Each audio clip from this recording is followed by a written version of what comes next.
teman-teman otomotif TV, apa kabar? Semoga sehat dan bahagia selalu saat tonton video ini. Kan saya lagi ada di Jakarta Fair 2023. Ada beberapa motor-motor baru di sini teman-teman. Salah satunya adalah ini dia nih, Honda CT125. Buat kalian yang belum tahu bebek paling mahal di Indonesia, ini motornya teman-teman. Dijual harganya 81,4 juta. Gokil ya. Bebek 125 cc harganya 81 juta. Wow, parah. Tapi emang motor ini emang ikonik banget ya, secara desain, terus juga secara konsep memang heritage banget. Zaman dulu Honda pernah punya CT series yang dilahirkan kembali. Udah gitu, motor ini build up dari Thailand dengan detail-detail produksi yang kalau saya keren banget. Jadi kita sama-sama lihat detail-detailnya. Tapi bukan detail-detailnya, bukan konsep yang baru. Di versi 2023 ini ada 3 hal yang paling utama yang baru yang akan saya highlight di video kali ini. Nah, 3 hal itu apa aja? Yang pertama ada di mesinnya teman-teman. Kita sama-sama lihat mesinnya, ayo.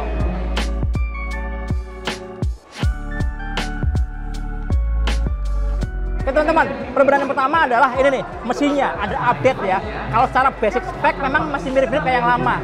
SOHC, 2 klep, nggak ada radiator ya, cuma pendingin udara doang, udah pakai isi bahan bakar, 4 speed, sama aja. Tapi yang beda justru ada di dalamnya, di jantungnya gitu ya. Konfigurasi bor kali struknya beda.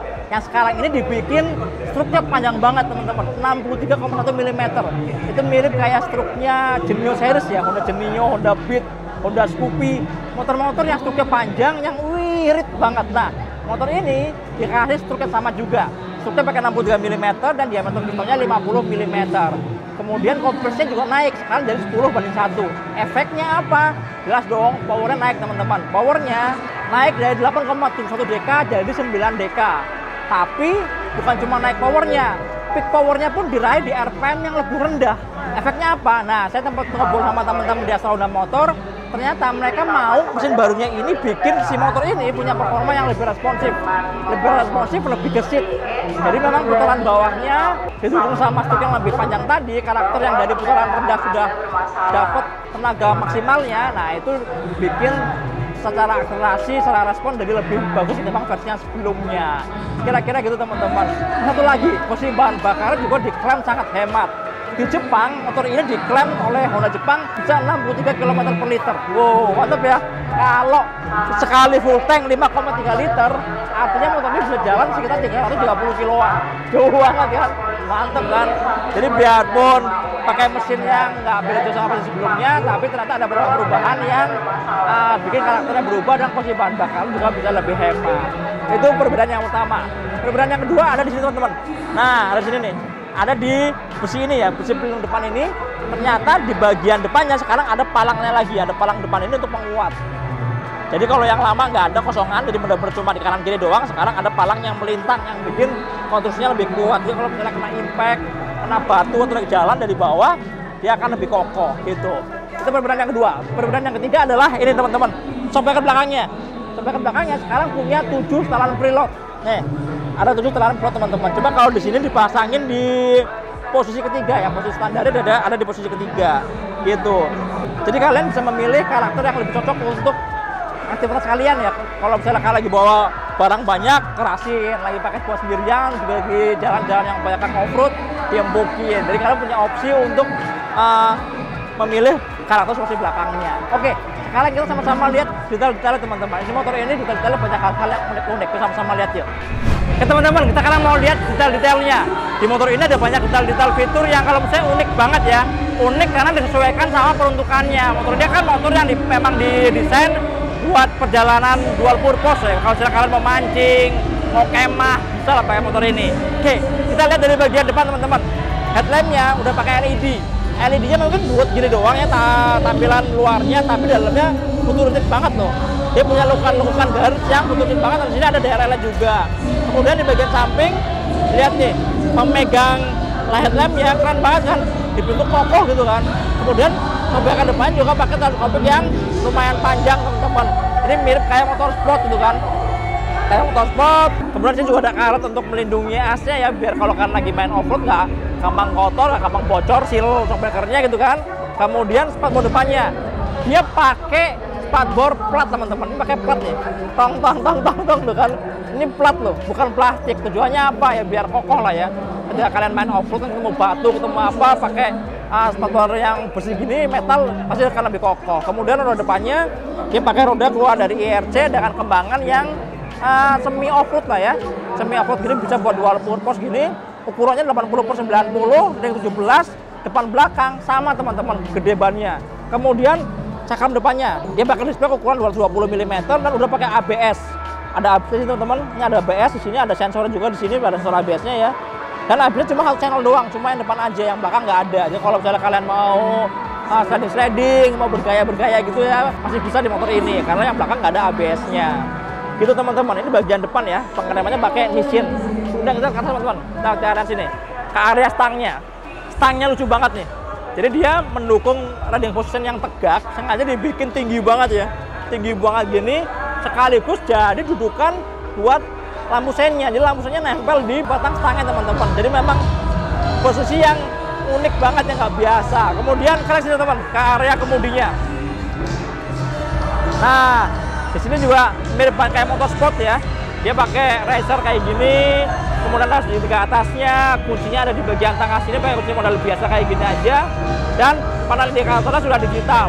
Kalau di area ini sebenarnya nggak ada perubahan sih kalau dibanding sama tahun yang sebelumnya, juga sama-sama aja teman-teman. Nah teman-teman, kalau kalian turun ke bawah teman-teman, sini lihat nih, ini unik banget loh. Ini adalah box filter udara. Box filternya dia punya belalai sini, ada snorkelnya. Ini ada snorkel sih teman-teman. Jadi mirip kayak mobil-mobil off-road ya, mobil-mobil off-road yang kalau misalnya kalian lewat jalan-jalan yang ada genangan airnya, di motor ini lebih aman karena filter udaranya dia menghisap udara dari sini, dari belakang sini, dan tinggi banget ya, benar-benar tinggi, turun ke bawah, baru dialirkan ke perangkat mesin bahan bakarnya. Benar-benar dibikin seproper itu gitu kan.